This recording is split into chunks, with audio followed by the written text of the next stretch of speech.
সবসময় একই রকম খাবার খেতে একদমই ভালো লাগে না, তাই আজকে ভাবলাম একটু অন্যরকম খাবার সকালের জন্য করি। তো আজকে সকালে খাবো চাউমিন। আমরা কিন্তু বাংলাদেশে বেশিরভাগ মানুষ এটাকে নুডলস বলেই থাকি, কিন্তু অনেকে দেখে এটাকে চাউমিন বলে। যাই হোক, আপনারা তো দেখে বুঝতেই পারতেছেন কি রান্না করতেছে। তো প্রথমে হচ্ছে নুডলসটা সেদ্ধ করে নিলাম, তারপর হচ্ছে এখানে একটু পেঁয়াজ কুচি, তার সাথে হচ্ছে একটু কাঁচামরিচ কুচি দিয়ে দুইটার মতো ডিম দিয়ে ডিমটাকে আগে হালকা করে ফ্রাই করে নিলাম। তারপর হচ্ছে এর মধ্যে গোলমরিচ গুঁড়া ব্যবহার করেছি আমি। এখন সেদ্ধ করে রাখা নুডলস, তার সাথে হচ্ছে সবজি। তো সবজির জন্য শুধুমাত্র বরবটিটা আমি ব্যবহার করেছি। আসলে কি হয়েছে বলেন তো, বাসায় টমেটো নেই, গাজরও নেই, এর জন্য কালারটা অত সুন্দর হয়নি। শুধুমাত্র সবুজ কালারটা বেশি আসছে, কারণ বেশিরভাগই সবুজ সবজি ব্যবহার করেছি, এর জন্য দেখতে কালারফুল হয়নি, কিন্তু খেতে ভীষণ ভালো হয়েছিল। আমার কাছে তো সকালের খাবারটা দারুণ লেগেছে। ঈশান বাবুকে মাত্র স্কুলে দিয়ে আসার সময় অনেক কিছু জিনিসপত্র নিয়ে আসছে। এখন যেহেতু মাস শেষ হয়ে গেছে, সাবান থেকে শুরু করে ডাইপার সবই কিনতে হবে। কালকে রাতে এক প্যাকেট আনা হয়েছে না, ওটাতে 2 দিন চলবো আর কি। তো দেখেন কি কি বাজার করে নিয়ে আসছে। ওই রকম তেমন কিছুই না, মানে এগুলো হচ্ছে বাথরুম সম্পর্কিত জিনিসপত্র আর কি। সকালবেলা আজকে রান্না করছি চাউমিন, আমরা বলি নুডলস, যাই হোক একই কথা। ঠান্ডা হয়ে শক্ত হয়ে গেছে। যাই হোক, তুমি দেরি করে খেলে তারা আমার দোষ নাই। কি কি আনছে একটু বলি। এটা হচ্ছে বাই 3 get 1 ফ্রি, খালি ফ্রি ফ্রি জিনিস আনো না। এই সাবানটা কিন্তু অনেক ভালো, ব্যবহার করি, ভালোই লাগে, খারাপ লাগে না, ঘ্রাণটাও সুন্দর। তারপর হচ্ছে সস আনছে, সসটা টমেটো সস। প্রাণের টানো নাই তুমি, এটা কেন? স্বপ্ন তোমার এর আগের বারে একটা আনছে ফ্রিজের উপরে পড়ে রয়েছে, খাইতে পারি নাই। ঠিক আছে, কেমন জানি গন্ধ, মানে গ্রানটা ভালো না। আবার আজকে ওইটা নেই, প্রাণের সসই ভালো। উৎপাদন হয়েছে কয় তারিখে? 6 তারিখে। তাই কি? 6-10 এক মাস হয়েছে। উৎপাদনের সাথে তো কিছু যায় না, জিনিসের স্বাদের এলো দেরি হইলে ওটা গন্ধ হয়। এই যে এখানে ডিটারজেন্ট আছে, সব ফ্রি ফ্রি, দেখছেন? 3টা কিনলে একটা ফ্রি, 4টা। তারপরে এটার মধ্যে আছে, এগুলো কিন্তু ফ্রি না, এটা ফ্রি ছাড়া। ডিম আর হচ্ছে একটা সাবান, এটা হচ্ছে কাপড় চোপড় ধোয়ার সাবান। এই সারা কিনে দিছ নাকি? আর হচ্ছে এই যে হারপিক, এগুলো হচ্ছে সকালের বাজার। তো আমি সকালবেলা খাওয়া দাওয়া করছি, এখন উনি খাওয়া দাওয়া করবে। যাও তুমি করো, সস যেহেতু নিয়ে এসো, তাহলে খাওয়া দাওয়া শুরু করো। তো তুমি খাওয়া দাওয়া শুরু করো, আমি দুপুরবেলা রান্না বান্না শুরু করি। আজকে দুপুরবেলা রান্না করবো হচ্ছে, এখানে একটু লাউ আছে অর্ধেকের মতো আর কি। তো এই লাউ দিয়ে মাছের মাথা দিয়ে একটা শুক্তো রান্না করব। আর এখানে হচ্ছে পুঁই শাক, পুঁই শাক দিয়ে ইলিশ মাছের মাথা দিয়ে রান্না করব। তো এখানে সবজি তো আমার মোটামুটি কাটা হয়েছে। তারপর এখন যেটা করব সেটা হচ্ছে যে আমি এখন মাছটা পরিষ্কার করব। এখন রান্না করবো পুঁই শাক দিয়ে ইলিশ মাছের মাথা দিয়ে একটা মাখো মাখো চচ্চড়ি। তার জন্য এখানে প্রথমে মাছের মাথাগুলো নিয়ে নিলাম। হলুদ গুঁড়া, মরিচের গুঁড়া। শুরু করি রান্না বান্না। প্রথমে করব পুঁই শাকের তরকারি ইলিশ মাছের মাথা দিয়ে। এখানে আমি একটু জিরে দিয়ে দিলাম। এখন দিব হচ্ছে ইলিশ মাছের মাথা, একবারে ফোড়ন দিয়ে দিছি,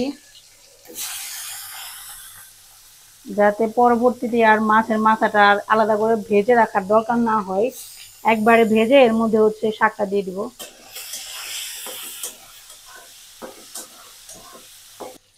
এই যে আমার মাছের মাথাটা ভাজা হয়ে গেছে, এখন পুঁই শাকটা দিয়ে দিই, চলেন। তো পুঁই শাকের জন্য লবণ দিব, আগে অল্প লবণই দিই, পরে দেখে নিয়ে যদি লাগে তারপর দিব না। এখন পুঁই শাকটা নাড়া দিয়ে দিব। আর আমি কিন্তু কাঁচা মরিচটা কিন্তু থেতো করে এর মধ্যে দিয়ে দিছি।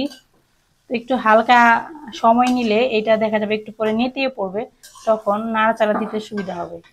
তা আপাতত রেখে দিই এমনি। এই যে আমার পুঁই শাক দিয়ে ইলিশ মাছের মাথা দিয়ে রান্না করা কমপ্লিট করলাম। আসলে কি হয়েছে বলেন তো, আজকে এটার মধ্যে রসুন ব্যবহার করিনি, কারণ হচ্ছে আজকে আমি সরিষা দিয়া রসুন বাটা দিয়ে কই মাছের ঝোল রান্না করব। এর জন্য আমি আর পুঁই শাকের তরকারিতে রসুন ব্যবহার করিনি। আজকে শুধুমাত্র ইলিশ মাছের ফ্লেভার দিয়েই এটা আর কি তরকারিটা থাকবে। তো এই যে দেখেন সবুজ সবুজই রাখছি, আমার আসলে শাকের তরকারি একটু সবুজ না হলে ভালো লাগে না। আপনাদের সাথে আজকে কই মাছের তরকারিটা শেয়ার করি।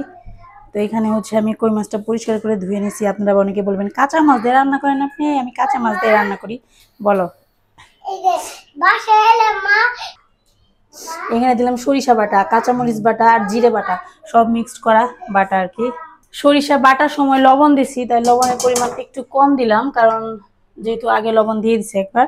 তো এখন হচ্ছে এর মধ্যে হলুদ মরিচের গুঁড়া ব্যবহার করব, আর হচ্ছে সরিষার তেল দিব। কাঁচামরিচ হচ্ছে বেটে দিছি, কাঁচামরিচটা বেশি দিব না, কারণ বেটে দিছি অলরেডি। তো কাঁচা মাছ যারা খাইতে না পছন্দ করেন তারা ভাজি করে রান্না করতে পারেন, মানে কই মাছটা আগে ভেজে তারপর এইভাবে হাতে মেখে রান্না করতে পারেন। তবে কাঁচা মাছ দিয়ে বেশি ভালো লাগে খাইতে। যাই হোক, এটা যার যার ব্যাপার, অনেকেই খাইতে পারে না। তো এখন হাতে মাখবো এটাকে। এখানে 2-3 পিস আবার অন্য মাছ আছে, কারণ হচ্ছে যে ঈশানা সারার জন্য দিছি। আজকে তো সব মাছের আইটেম করতেছি, এর জন্য ওদের জন্য একটু বড় মাছ দিলাম, যেগুলোতে কাটা কম। কই মাছে তো বেসিক্যালি একটু বেশি কাটা থাকে। এই দেখেন কত সুন্দর হয়েছে এটা দেখতে। এখন দেখা যাক রান্না করার পর টেস্ট কেমন আসে, আশা করি ভালোই আসবে। আর এখন এর মধ্যে দিয়ে দিব হচ্ছে পরিমাণ মতো জল। আর জলটা অবশ্যই একটু বেশি দেবেন, কারণ হচ্ছে মাছ যদি ঝুলে না ডুবে, মানে জল যদি পরিপূর্ণভাবে না দেওয়া হয় সুন্দর করে, যাতে মাছটা জলের মধ্যে ডুবে থাকে, তাহলে কিন্তু মাছ সেদ্ধ হবে না। এর জন্য জলের পরিমাণটা খুবই ইম্পর্টেন্ট। এই যে দেখেন আমি একটু বেশি বেশি জল দিছি। হয়ে গেছে, পাতলা পাতলা করে করব, খুব একটা ঘন করব না।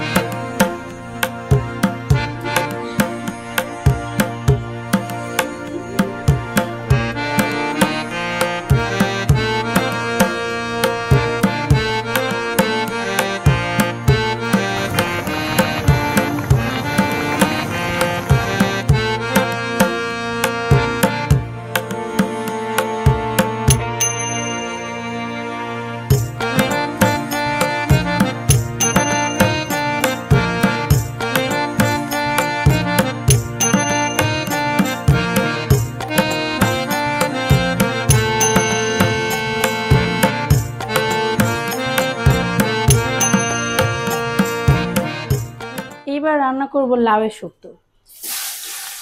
কড়াইতে দিয়ে দিলাম সামান্য পরিমাণ তেল, তার সাথে দিলাম মাছের মাথা। একবারে ফোড়ন দিয়ে দিয়েছি, যাতে আর মাছটা বারে বারে ভেজে তুলে আর দিতে না হয়। এখন হচ্ছে মাছগুলো প্রথমে ভাজি করে নেই, তারপর হচ্ছে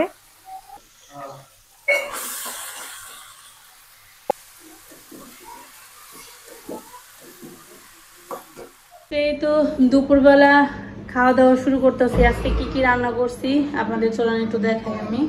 তো আজকে অনেক কিছু রান্না করছি। এখানে রান্না করছি হচ্ছে লাউয়ের শুক্তো মাছের মাথা দিয়ে। অল্প একটু লাউ ছিল, এই লাউটা হচ্ছে কি খুবই বাজে ছিল খাইতে, তাই ভাবলাম মাছের মাথা দিয়ে শুক্তো রান্না করি, ভালোই লাগবে তাহলে খাইতে। এখানে হচ্ছে কাতলা মাছের তেল ছিল, অনেক আগে রান্না কাতলা মাছের তেল, শুধু তেলই ছিল। ইউটিউব থেকে রেসিপি দেখছি, রেসিপি দেখে ভাবলাম একটু রান্না করে দেখি কেমন লাগে। শুধু আলু আর বেগুন দিয়ে রান্না করছি। এখানে সরিষা রান্না করছি, এটা আমাদের রেসিপি। কই মাছের রান্না করছি। এখানে হচ্ছে ইলিশ মাছের মাথা দিয়ে রান্না করছে পুঁই শাক।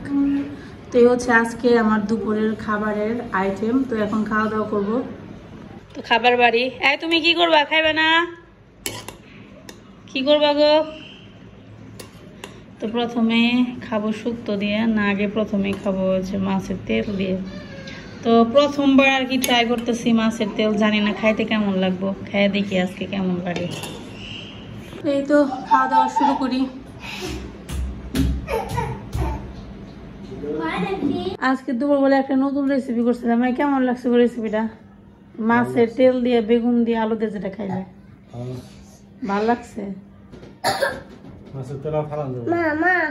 বাজার থেকে মাছের তেল সব কিনে নিয়ে আইবে। তো যাই হোক, আজকে অনেক কিছু 4টা আইটেম রান্না করছিলাম, 4টা আইটেম খাইতেই ভালো লাগছে।